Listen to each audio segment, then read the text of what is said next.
उता 2 जना मात्रै प्रधानमन्त्री छन्, यता 11 जना परिवर्तन हुन्छन्। उनीहरूलाई रेड कार्पेट ओछ्याएर स्वागत गर्न फुर्सद छ?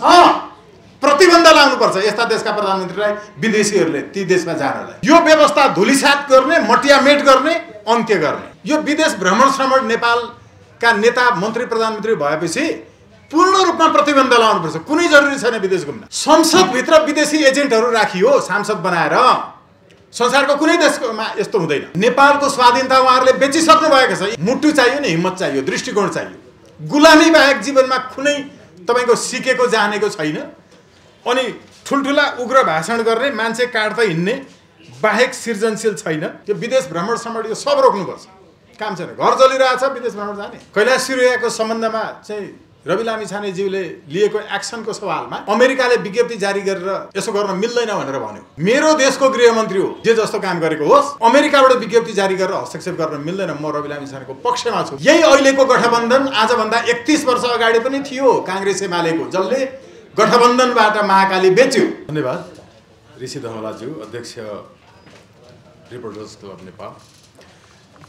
मेरो पुस्ताका कानुनका गुरु गान्धीराज पण्डितज्यू नेपालीलाई मात्रै होइन, अमेरिकनहरूलाई पनि कानुन निकै दशक पढाएर नेपाल आउनुभएका कोलम्बिया युनिभर्सिटीका सिनियर प्रोफेसर गान्धी पण्डितज्यू मेरो पुस्ताका गुरु हुनुहुन्छ। रञ्जन खनालज्यू बोलेर गइसक्नुभयो। डाक्टर गोपी लाल सर अगाडि हुनुहुन्छ। पत्रकार साथीहरू, हामीले अहिले बीआरआईका सम्बन्धमा विचार गरिरहँदा हाम्रो ओभरअल नेपाल भन्ने राष्ट्रको स्थापत्य, यसको ऐतिहासिकता, हामीले लिएको परराष्ट्र नीति, यसमा केही घोत लिन जरुरी छ। तर सबैभन्दा पहिला म के निवेदन गर्छु भने एमसीसीका सम्बन्धमा, त्यसपूर्व यो पृथ्वीमा सूर्यबाट उछिटिएर बनेको एउटा टुक्रामा जब राष्ट्रहरू उत्पत्ति भए, देशहरू सिर्जना भए, देशहरू बन्न थाले, ती देशहरू बन्न थालेपछि जब पृथ्वीको लिग अफ नेसन्सले मान्यता दिएको, संयुक्त राष्ट्र सङ्घ स्थापना हुनुभन्दा पहिलाको लिग अफ नेसन्सले मान्यता दिएको संसारको पहिलो ग्लोब, संसारको पहिलो मानचित्र जो गोलो आकारमा प्रकाशित भयो, त्यो संसारको पहिलो ग्लोब जसलाई संयुक्त राष्ट्र सङ्घले मान्यता दियो, त्यसमा जम्मा 19 वटा देशहरूको मात्रै चित्र थियो। जम्मा 19 वटा देशहरूको त्यसमा चित्र थियो र त्यो मध्ये नेपाल पनि थियो पहिलो ग्लोबमा। तपाईले त्यो हेर्नुभयो भने संसारको नेपाल 17औं मुलुक हो र दक्षिण एसियाको नेपाल पहिलो मुलुक। हामीले नै इन्डियालाई पनि संयुक्त राष्ट्र सङ्घमा स्वतन्त्र राष्ट्र बन्नका लागि सिफारिस गरेको देश हो। हामी संसारको सबभन्दा पहिलो संविधान बनाउने देश हो। संविधान अर्थात् कानुन जसले दण्ड विधानको व्यवस्था गर्यो, संसारको सबभन्दा पहिलो राम्रो काम गर्ने मान्छेलाई प्रशंसा गर्ने, गलत काम गर्ने संसारकै पहिलो कोडिफाइड डकुमेन्ट, संहिताबद्ध दस्तावेज त्यो मनुस्मृति हो। मनुस्मृतिमा धेरै मेरा पनि विमतिहरू छन्, अरूका पनि छन् होलान्, तर संसारको पहिलो त्यस्तो दण्ड र पुरस्कारको व्यवस्था गर्ने दस्तावेज मनुस्मृति हो। संसारको पहिलो संविधान हो। त्यो पहिलो संविधान बनाउने भूमिमा हामी संसारको सबैभन्दा कान्छो संविधानको अभ्यास गरिरहेका छौँ। अहिलेको नेपालको संविधान संसारको सबभन्दा कान्छो संविधान हो। मैले किन जोडिरहेको छु भने हामी जस्तो संसारमा अर्को कुनै देश छैन जसको संयुक्त राष्ट्र सङ्घले व्यवस्थित गरेको सूचीमा पनि स्वतन्त्रता दिवस यो दिन पर्छ भनेर लेखिएको छैन। हामी त्यस्तो देश हो जसले स्वतन्त्रता दिवस मनाउँदैन, स्वाधीनता दिवस मनाउँदैन। हामी मात्रै हो। यो अनादि छ, यो सनातन छ। स न अन्त इति सनातन। संस्कृतमा भन्छ it which does not have any preliminary starting and end phase of that object or any thematic area, that is called the Sanatan. हामी त्यस्तो सनातन हौं।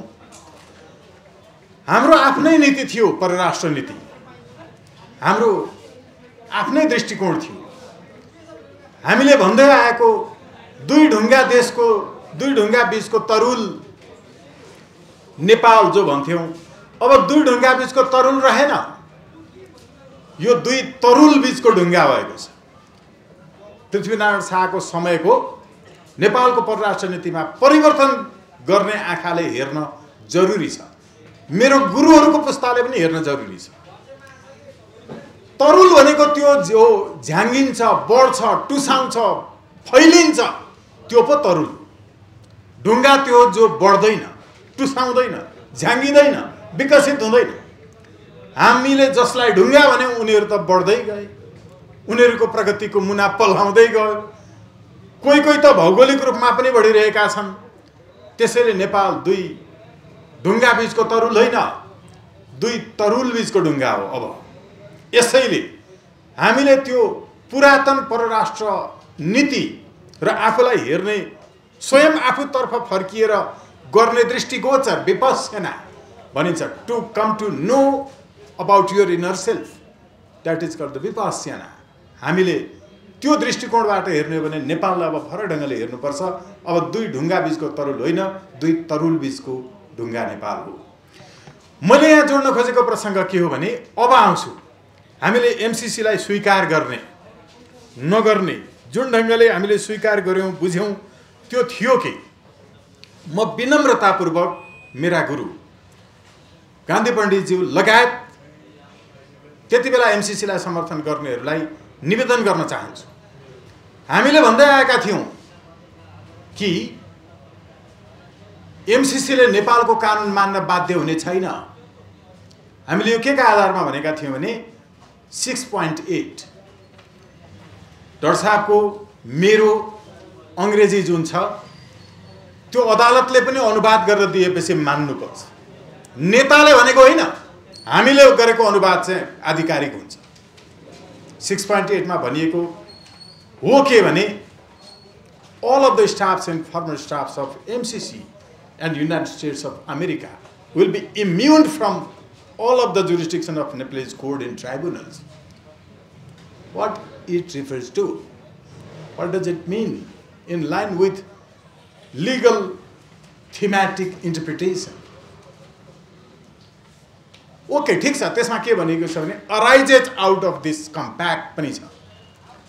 त्यो हो के भने नेपालको कुनै पनि न्यायालय वा न्यायाधिकरणको क्षेत्राधिकारबाट अमेरिकी सरकारका कर्मचारी वा पूर्व कर्मचारी वा एमसीसी का कर्मचारी वा पूर्व कर्मचारी मुक्त हुनेछन्। नेपालको कानुनमा बाध्य हुने छैन। तर त्यसमा जोडियो कि arises out of this compact। यो compact को कार्यान्वयनका सम्बन्धमा मात्रै, यस सम्बन्धमा उठेका प्रश्नमा मात्रै भनिएको छ। तर यो कम्प्याक्टका सम्बन्धमा उठेको प्रश्न हो कि होइन चाहिँ कसले भन्ने? अदालतले नै भन्ने होला नि त। तर अदालतमा प्रवेशै नपाएपछि कसले भन्ने? व्याख्याता त अदालत हो। It has the inner meaning, the real meaning. संस्कृतमा पनि शब्दको शब्दार्थ, भावार्थ, लक्ष्यार्थ, गुणार्थ, यो चारवटा अर्थपछि मात्र यथार्थ हुन्छ। हामीले अदालतमा रिट प्रस्तुत गर्यौं, अदालत कन्भिन्स भयो। ओहो, यो त नेपालकै न्यायाधीशलाई गोली हानेर मारिदियो भने पनि एमसीसी को सम्झौतालाई व्यवधान खडा गर्नका लागि गरिएको भएको हुनाले गोली हान्यो भनेर भन्दा नेपालको कानुनबाट मुक्त हुने रहेछन् भन्ने अर्थ लाग्ने रहेछ। अदालतले बुझ्यो। अहिले सम्मानित सर्वोच्च अदालतले अग्राधिकार दिएको छ। यो मुद्दालाई न्यायाधीशहरूले नबुझिकन गरेका होइनन्। It has been already established. अर्को कुरा सँगसँगै आउँछु। म विनम्रतापूर्वक मेरा गुरु आदरणीय समादरणीय साँच्चै म नमन गर्छु गान्धीराज पण्डितज्यू लगायतलाई। अस्ति भर्खरै नेपालको महालेखा परीक्षकले राष्ट्रपति समक्ष प्रस्तुत गरेको नेपाल राज्यको यो महालेखा परीक्षकले प्रस्तुत गरेको जुन वार्षिक प्रतिवेदन छ त्यो वार्षिक प्रतिवेदनको पेज नम्बर 195 देखि लिएर त्यहाँ एउटा मिलेनियम च्यालेन्ज अकाउन्ट नेपाल विकास समिति भन्ने बेग्लै उपशीर्षक छ। त्यहाँबाट क्लोज गरेर खिच्न सक्नुहुन्छ भने खिच्नु होला, नत्र वेबसाइटमा पनि छ, हेर्नु होला। त्यसको बुँदा नम्बर 204, 5, 6 देखि 9 सम्म हामी नेपालको कानुन मान्न बाध्य छैनौं। हामीले त्यतिबेलै भनेका थियौं, तपाईहरुले अंग्रेजी बुझ्नु भएन, यसैले हामी नेपालको कानुन मान्न बाध्य छैनौं भनेर एमसीसीले नेपाल स्थित अमेरिकन एजेन्टहरूलाई कति मासिक पैसा खुवाएका छन्, यो कुरा हामी तपाईलाई दिदैनौं, दिन बाध्य छैनौं भनेर खाली पठाइदिएका छौं भनेर खाली पठायो। महालेखा परीक्षकको प्रतिवेदनमा यही भनेर मैले भने 204 नम्बरदेखि हेर्नु होला, यही भनेर हामी कानुन मान्न बाध्य छैनौं भनेर दिएको जवाफ आयो। खर्च यसरी भएको देखिन्छ, हिसाब किताब हामीले पाएनौं भनेर रुँदै रुँदै महालेखा परीक्षकको प्रतिवेदन राष्ट्रपतिलाई बुझाइयो। स्वागत नेपालले यस्तो तर्क गरेको छ, त्यतिबेला उले बोलेको थियो उलाई सजिलो होस् भनेर एमसीसीले मलाई सहयोग गर्न त त्यो भनेको थिएन होला, महालेखा परीक्षकले जवाफ दिएको थिएन होला। प्रष्टै भन्नुभयो उहाँहरूले कि नेपालको कानुन मान्न बाध्य छैनौं। यहाँहरूले पनि समाचारमा हेडलाइन प्रशस्त हेर्नु होला, यसमा आँखा चिम्लन्छ। म अर्कोतर्फ जान चाहन्छु। नेपालको स्वाधीनतालाई तपाईहरु जो विद्वान भन्नेहरु हुनुहुन्थ्यो, जसले झुसिलकिरामा, जुम्रामा, भ्यागुत्तामा पीएचडी गरे, ती पीएचडीहरुले नबुझेर एमसीसी लाई नेपालको कानुन मान्न बाध्य छैन भनेको होइन भन्ने अर्थ लगाए। हामीले प्रमाणित गर्यौं, अहिले महालेखा परीक्षकले प्रमाणित गर्यो। अर्को कुरा सँगसँगै उहाँहरुको अंग्रेजीलाई खुलस्त रूपमा म चुनौती दिन चाहन्छु। म संस्कृत पनि अलिअलि पढ्छु अहिले। यति बेला म 4 कक्षामा भर्ना भएको, बुद्धले बोलेको भाषा पाली भाषा, ब्राह्मी लिपिको म अहिले 4 कक्षाको विद्यार्थी। मागमा मेरो जाँच आउँदैछ। मलाई लाज लाग्दैन नजानेको कुरा जानिन भने, जानेको कुरा जानेको हो भन्छु, ज्ञान बाँड्छु। विद्यार्थी इक्जाम आउँदैछ पाली भाषामा, बुद्धका सन्देश त्यही भाषामा बुझ्न चाहन्छु। मैले अहिले भन्न खोजेको अंग्रेजीको कुरा, नेपालको स्वाधीनता उहाँहरूले बेचिसक्नु भएको छ। यी विद्वानहरूले दिएको सल्लाह बमोजिम नेपालका यही अहिलेको गठबन्धन आजभन्दा 31 वर्ष अगाडि पनि थियो कांग्रेस एमालेको, जसले गठबन्धनबाट महाकाली बेच्यो। त्यतिबेला पनि देउबा र ओली नै थिए बेच्ने, अहिले पनि उनीहरू छन् होइन र? 31 वर्षदेखि यिनीहरूकै शासन छ। अब आउँछु एमसीसी को schedule 5A। You may go through the 522. It reads, Nepal has to submit the detailed project report in consent of the government of the India. के हो यो भनेको बुझाइदिनुस् प्राध्यापकजीहरु, डाक्टर साहबहरु। नेपालले आफ्नो विस्तृत परियोजना रिपोर्ट इन्डियन गभर्नमेन्टको कन्सेन्टमा, not only in acceptance but that is the consent. Consent र एक्सेप्टेन्समा के फरक छ? एक्सेप्टेन्स भनेको तपाईले प्रस्ताव राखेर यसो हुनुपर्छ भनेर भन्न पाउनुहुन्छ, उसले सुझाव दिन सक्छ, सहमति। तर संस्कृतमा सम्मति भन्छ कन्सेन्टलाई। त्यो सम्मति भनेको के हो भने तपाईले सुझाव पनि दिन पाउनुहुन्न, प्रश्न पनि गर्न पाउनुहुन्न, उसले के चाहन्छ भन्ने बुझिदिएर उसले चाहे बमोजिमको तपाईले उसको कुरा भनिदिनुपर्छ, लेखिदिनुपर्छ, उसले डाइरेक्ट नो भन्न पाउँछ। अब 5A ले भनेको के? नेपालले इन्डियाको सरकारको सम्मतिमा आफ्नो परियोजना प्रस्तुत गर्नुपर्छ भनेको। एमसीसी ले के भन्यो भने नेपालको सरकार नेपालमा छैन, त्यो भनेको नेपाल सरकारको सम्मति भनेको इन्डियन सरकारको कन्सेन्ट हो। यति बुझिदैन? कति पढ्नु भएको छ? के हो पढाइ भनेको? पढाइ के हो बुझ्नु पर्यो, जसलाई अदालतले अहिले यो विषयमा व्याख्या हुनुपर्छ भनेर भनेको छ।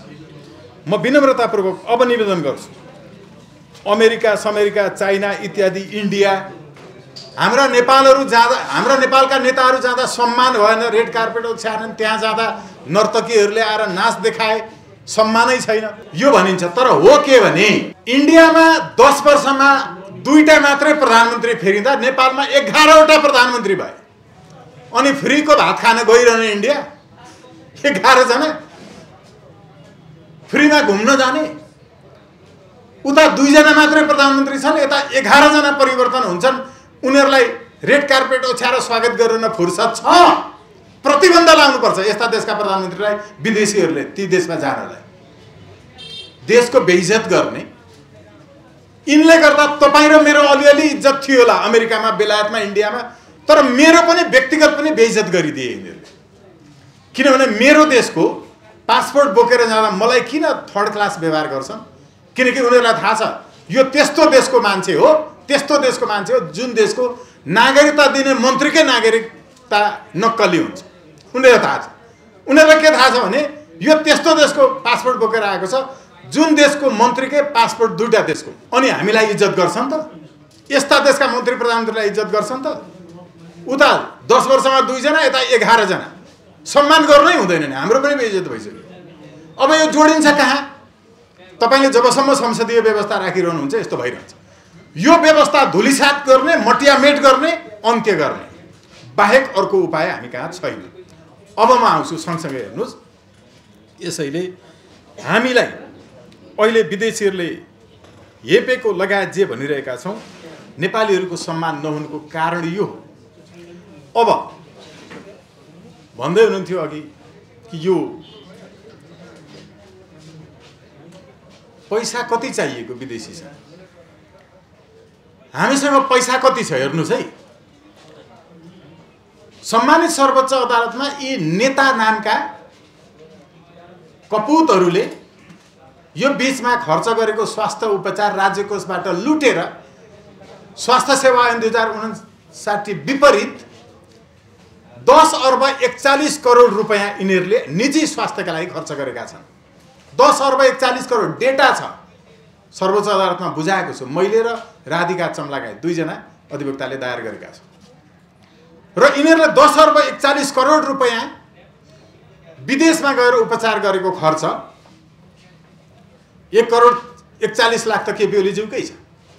हेर्नुहोस्, यिनीहरूले यो खर्च गरेको बीचमा नेपालमा जीवनजल खान नपाएर मर्ने मान्छेको सङ्ख्या 9834 जना छ।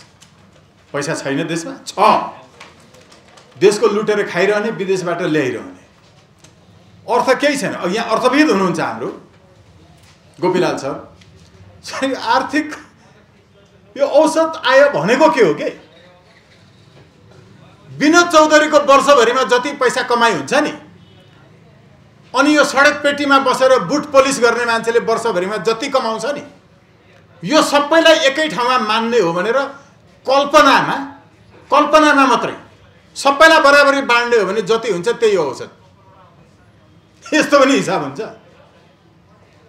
औसत बढ्नुको केही अर्थ छैन। केही मुठ्ठीभर मान्छेहरूसँग छ।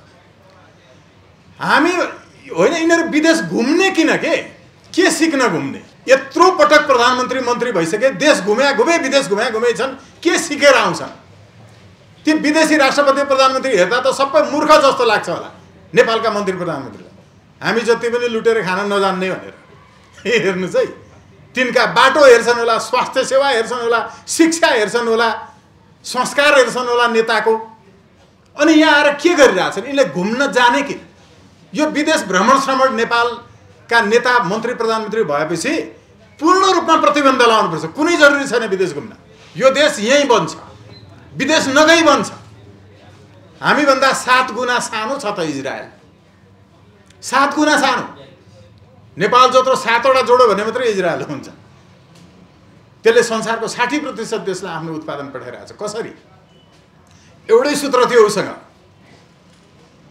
16 देखि 26 वर्षसम्मका सबै मान्छेलाई अनिवार्य सैनिक स्वयंसेवामा लगाएर उत्पादनमा जोड्ने। नेपालका सबै युवालाई अनिवार्य सैनिक स्वयंसेवामा लगाएर देशभरिको खाली जमिनमा 2 घण्टा काम लगायो भने हामीले अघिल्लो वर्ष इन्डियाबाट 67 अर्बको चामल ल्याएछौँ। त्यो आउने वर्ष नै रोक्न सकिन्छ। म चाहिँ प्रधानमन्त्री हुने, म एकै वर्षमा रोक्न सक्छु। एकै वर्षमा। मुटु चाहियो नि, हिम्मत चाहियो, दृष्टिकोण चाहियो। गुलामी बाहेक जीवनमा कुनै तपाईको सिकेको जानेको छैन। अनि ठुल्ठुला उग्र भाषण गर्ने, मान्छे काट्दै हिँड्ने बाहेक सृजनशील छैन। अनि यस्तो पुस्ताबाट बन्छ देश के हो आर्थिक विकासका। यसो भएको हुनाले हाम्रो आफ्नै मोडालिटीको पृथ्वीनारायण शाहको अघि सन्दर्भ आएको छ। हेर्नुहोस्, पृथ्वीनारायण शाहको सन्दर्भ सञ्चार माध्यमको पनि केही फेरि भयङ्कर ठुलो नकारात्मक भूमिका छ है। म विनम्रतापूर्वक निवेदन गर्छु साथीहरू, संसारमा नेपाल मात्र एउटा यस्तो देश हो जुन देशका पत्रकारहरू हाम्रो देशलाई अर्कै देशको प्रान्त हो भने जसरी अर्को देशको स्वाधीनता दिवसको दिन फर्स्ट पेजमा यत्रो विज्ञापन छापेर पैसा उठाएर खान्छन् दूतावासबाट। नेपालको सरकारलाई कति पैसा ल्यायो थाहा हुँदैन। नेपालका मात्रै पत्रकार यस्तो हो संसार। अहिले त अनलाइनमा पनि ज्याकेट विज्ञापन देखिन्छ र नेपालका मात्रै पत्रकार यस्ता हुन् जुन देशका पत्रकार विदेशी राजदूत मुस्ताङमा गएर एउटा स्वास्थ्य चौकी उद्घाटन गर्छ, सप्तरीमा गएर एम्बुलेन्स बाँड्छ, पछि पछि लागेर समाचार बनाउँछ। हाम्रो देशको नेताको भन्दा उसको समाचार हेडलाइन बनाउँछ। अनि उसले सोध्दैन कि मेरो देशको परराष्ट्र मन्त्रालयको नियमित रूपमा तपाईँ चाहिँ अनुमति लिएर यहाँ मुस्ताङमा आउनुभयो कि नलिई आउनुभयो भनेर सोध्दैन।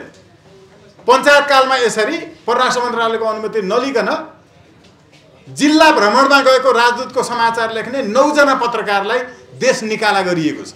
त्यो हो राष्ट्रवाद भनेको। तपाईँहरूले सोध्नुपर्छ कि पर्दैन कि नेपालको परराष्ट्र मन्त्रालयको अनुमति लिएर यहाँ सप्तरीमा मुस्ताङमा आउनुभयो कि नलिकन आएको रहेछ भने त्यो चाहिँ समाचार बनाउने उद्घाटन गरेको होइन। यस्तो संसारको कुनै देशमा चल्दैन। म हाम्रो आदरणीय नेपालको चाहिँ कूटनीतिका मूर्धन्य व्यक्तित्व डाक्टर भेखराज थापाज्यूसँग बसेको छु। आँसु नै झार्नुभयो उहाँले होटल हिमालयमा। उहाँले यो अहिलेको भिडियो हेर्नु देख्नुभयो भने सम्झिनुहुन्छ होला। जति बेला म देशैभरिका लागि media initiative for rights equity and social ट्रान्सफर्मेसनको थ्रु पिस किपिङ र कन्स्टिट्युसन मेकिङ प्रोसेसका लागि चाहिँ जनताबाट सुझाव लिएर संविधान सभालाई बुझाउँदै थिएँ। होटल हिमालयमा उहाँसँग बस्दा आँसु नै झार्नु भएको छ। नेपालका पत्रकार देख्दा नेपालमा आएर तपाईँको राजदूत हामीलाई थाहा छैन कहाँ एक्लै घुमिरहेछ। संसदभित्र विदेशी एजेन्टहरू राखियो सांसद बनाएर।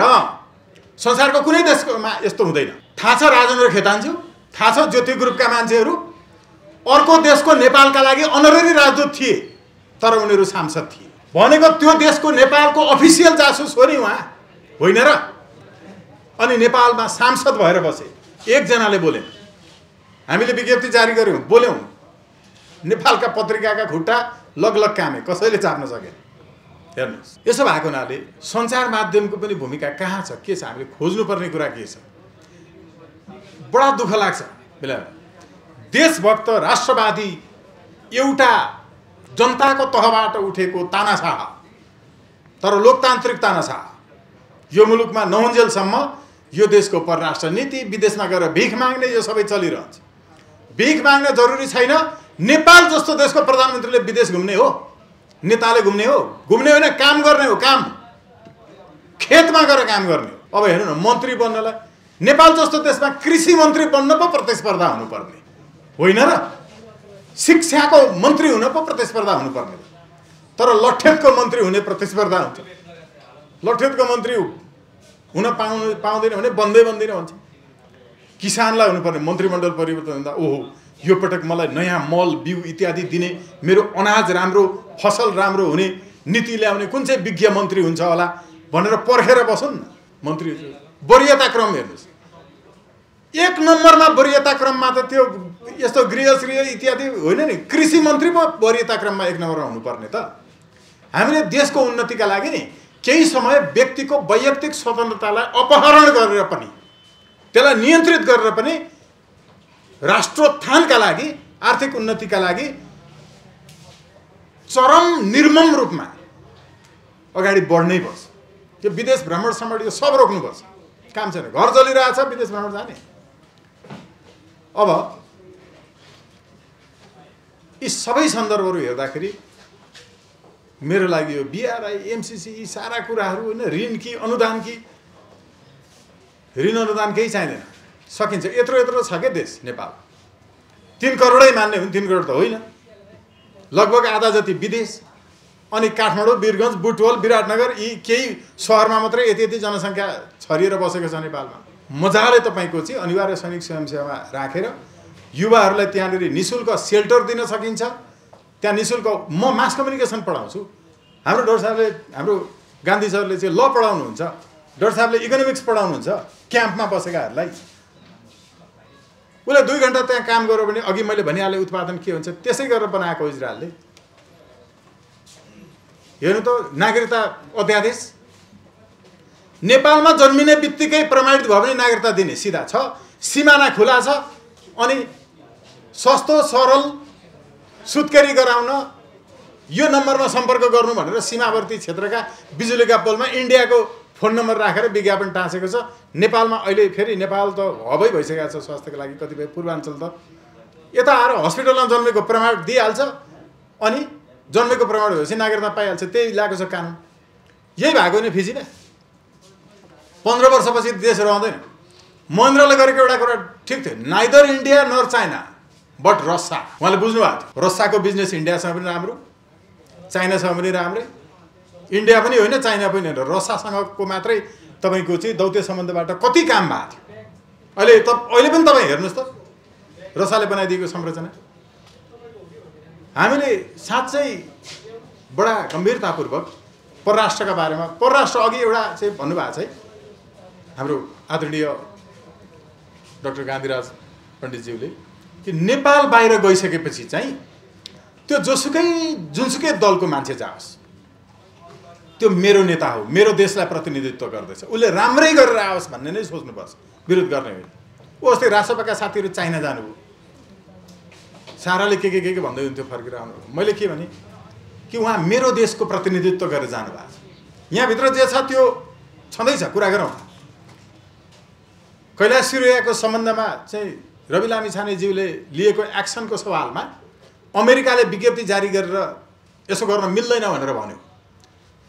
मैले भने मेरो देशको गृहमन्त्री हो, जे जस्तो काम गरेको होस्, अमेरिकाबाट विज्ञप्ति जारी गरेर हस्तक्षेप गर्न मिल्दैन। म रवि लामिछानेको पक्षमा छु, मैले बोलेँ, किनकि म देशभक्त हुँ कि मेरो देशको सवालमा मेरो देशको गृहमन्त्रीले बोलेको विषयमा अमेरिकाबाट विज्ञप्ति जारी गरिएकोमा मैले अमेरिकनहरूको विरोध गरेँ।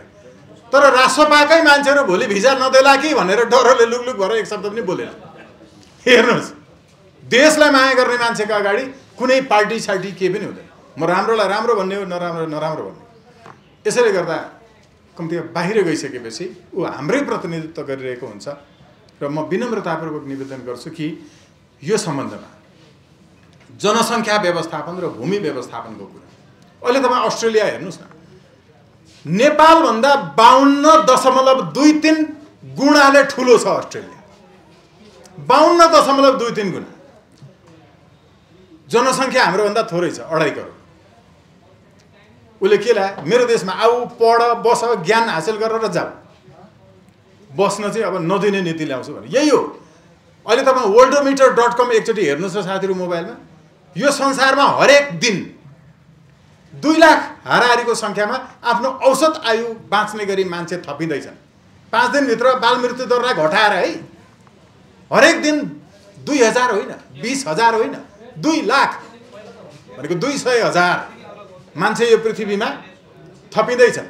यसले के देखाइरहेछ भने अहिले वर्ल्डको तपाईँको बेस्ट सेलिङमा परेको पुस्तक 21 लेसन्स फर 21st सेन्चुरी तपाईँले हेर्नुभयो भने युval नोआ हरारीले राम्रो डेटा राखिदिनु भएको छ। त्यसमा नेपालको झन्डाको बारेमा पनि चर्चा गर्नु भएको छ। अब 5औं जेनेरेसन पछि the size of the population will be larger than the size of the earth. अब 5 जेनेरेसन पछि यो पृथ्वीको आयतन भन्दा जनसङ्ख्याको आयतन ठुलो हुँदैछ। माल्थसको सिद्धान्तले धान्नेवाला छैन भन्नुभयो। त्यसकारण जनसङ्ख्या व्यवस्थापन, भूमि व्यवस्थापनको सम्बन्धमा जोड्दाखेरि नेपालको त्यो नागरिकता अध्यादेश, म त्यसलाई अध्यादेश भन्छु, त्यो ऐन बनेकै छैन, किनकि किर्ते सिग्नेचर राष्ट्रपतिको सभामुखको गरिएको छ, मन्त्री परिषदको छलफलबाट पारित भएको भनेको छ, संसदबाट हुने हो, विज्ञप्तिमै त्यही आयो। यसैले हामीले सोच्ने भनेको अहिले देखि एमसिसी सैन्य परियोजना नै हो। त्यो अस्ति यहाँ आएर पनि काठमाडौँ पोस्टमा आएको न्युज हेरिहाल्नु होला हैन।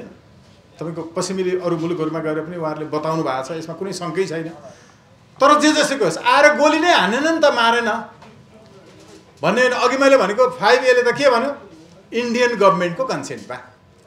इन्डियन गभर्मेन्ट भनेको नेपाल गभर्मेन्ट हो। भने त लेख्यो त। यस्ता कुराहरू चाहिँ ध्यान दिनुपर्छ कि जस्तो लाग्छ। हामी यो मरेर जाने चोलामा अलिकति पैसा सैसा इत्यादि राम्रो गाडी घर यसका लागि लोभ नगरौँ। केही हुँदैन अरूको चाहिँ खुट्टा धोएर, आफूमा विश्वास गरौँ। अबको 20 वर्ष नेपालमा हुने मन्त्री प्रधानमन्त्री सबैलाई विदेश घुम्न प्रतिबन्ध लाउनुपर्छ, सबैलाई श्रम गर्न लाउनुपर्छ, युवाहरूलाई श्रममा जोड्नुपर्छ। यो कतैबाट हामीलाई यस्ता यो चाहिँ परियोजना सरियोजना केही पनि चाहिँदैन। यत्रो यत्रो देश छ, मजाले बनाउन सकिन्छ। आफूमाथि विश्वास छैन र, डाक्टर साहबहरूलाई विश्वास छैन र। तर गयो अदालतभित्र प्राइभेट ब्याङ्कका चाहिँ शाखा देखिन्छन्, त्यो विदेशीले बनाइदिएका कुर्सीमा बसेर संसार साथी हो हामी सांसदहरू त्यसैमा बस्छौँ भन्न किन सकिन्छ होला नि त। यो देशमा साँच्चैको राष्ट्रनायक चाहिएको छ कि, कारण त्यति मात्रै हो। मैले मेरो कुरासँग केही प्रश्न छन् भने छोटकरीमा भन्छु। जस्तो गान्धीजी पनि यही हुनुहुन्छ, तपाईँहरू दुवैजना अधिवक्ता हुनुहुन्छ, तपाईँले उहाँलाई गुरु पनि मान्नु भएको छ। उहाँले एमसीसीका केही बुदाको फाइल देखाउँदै म प्रुफ गर्छु भनेर दावा दिनुभयो। तपाईँले त्यसको खण्डन गर्दै केही बुदाहरूलाई यो एमसीसी राष्ट्रघाती छ जस्ता सङ्केतका कुराहरू गर्नुभयो। अब जनताले कसरी लिने? तपाईँले गुरु मान्नु भएको छ उहाँलाई, गुरुको बुद्धि बिग्रिया रहेछ कि छोराको बुद्धि बिग्रिया चेलाको बुद्धि रहेछ, कसरी लिने जनता? यसो हो, मेरो आदरणीय गुरु गान्धीराज पण्डितज्यूले त्यसो भन्नुभएको होइन, मैले उहाँको खण्डन पनि गरेको होइन। उहाँले मैले जे बुँदा भने okay I am coming to the point. यसो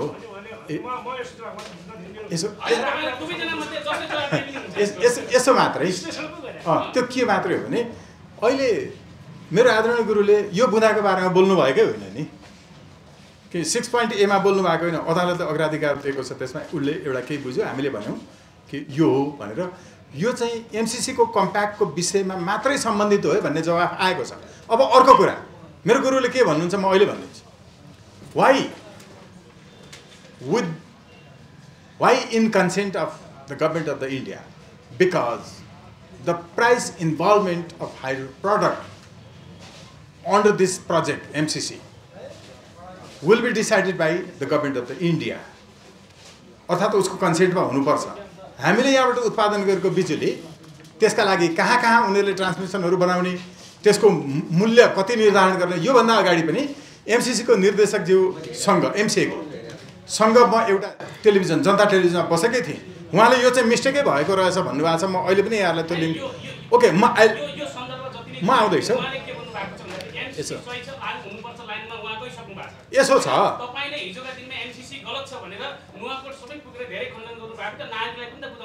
महालेखा परीक्षाको प्रतिवेदनले त मैले भनेको ठिकै हो भन्ने त पुष्टि नै गर्यो होइन। अब अर्को कुरा, कुनै पनि कुरा एउटै एकैचोटि राम्रो मात्रै नराम्रो मात्रै हुँदैन। मेरो यति राम्रो खाने मुख पनि छ र मेरो मलद्वार पनि छ।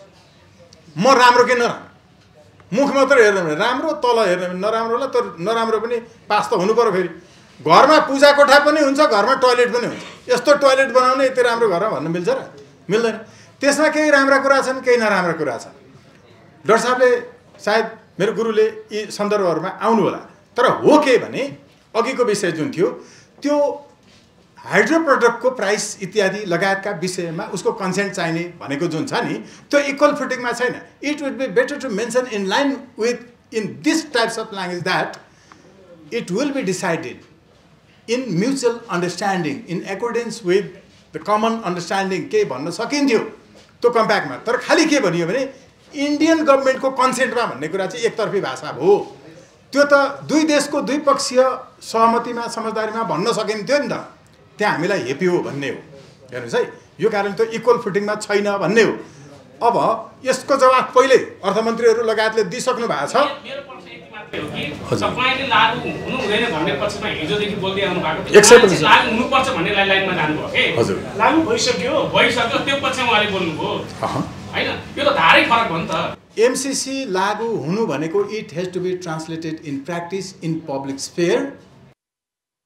यो लागु हुँदैन। जनताले एमसीसीको जहाँ जहाँ निर्माण हुन्छ त्यहाँ गएर हरेक इट्टा भत्काउने छन्। दिन आउँदैछ भत्काउने छन्। यो लागु हुँदैन, लागु भएको छैन।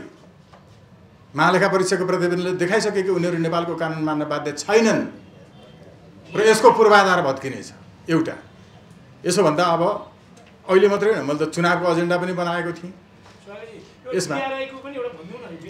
अनि यसो भएको हुनाले ओके, यो भएको हुनाले हामीले प्रेसरमा कुनै पनि कुरा नेपालको हितलाई सबैभन्दा केन्द्रमा राख्नुपर्छ, हितलाई केन्द्रमा राखेर निर्णय लिनुपर्छ। अघि डाक्टर साहबले भन्नुभएको एउटा कुरा एकदम सही हो, परियोजना छैन, के देखाउने भन्ने छैन, लगानी कहाँ गर्ने हो भन्ने छैन, अन्धाधुन्धमा चाहिँ कुनै पनि कुरा हो। यदि होमवर्क नगरिकन लोनको त तपाईँको हामीले ब्याङ्कबाट लोन लिने भने के गर्नुपर्छ?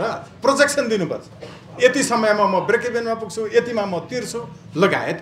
त्यसो भएको हुनाले यो प्रोजेक्सन नदेखाइकन लोन लिन मिल्दैन। हामीले देखाएको छ नि बङ्गलादेशमा, होइन तिर्न नसकेपछि गएर चाहिनेको सेना बसिदियो त, आफै असुल उपर गर्न थाल्यो। त्यसकारण neither India nor China, Nepal is an independent state and it has non-alliance policy with special reference to foreign policy. हाम्रो सन्दर्भमा हामीले निर्णय लिने हो। यसकारण अर्कोले के भन्छ भन्ने कुरा चाहिँ महत्त्वपूर्ण होइन भन्ने लाग्छ। ओभरअलमा तपाईले जबसम्म यो विदेशीले सांसद खरिद बिक्री गरेर सरकार ढाल्ने र बन्ने व्यवस्था राखी छोड्नुहुन्छ, तबसम्म नेपाली जनतालाई होइन विदेशीलाई खुसी बनाउने नीति लिइरहनुपर्छ। यो संसदीय व्यवस्था अन्त्य हुनुपर्छ, अनि मात्रै नेपाल इन्डिपेन्डेन्ट हुन्छ।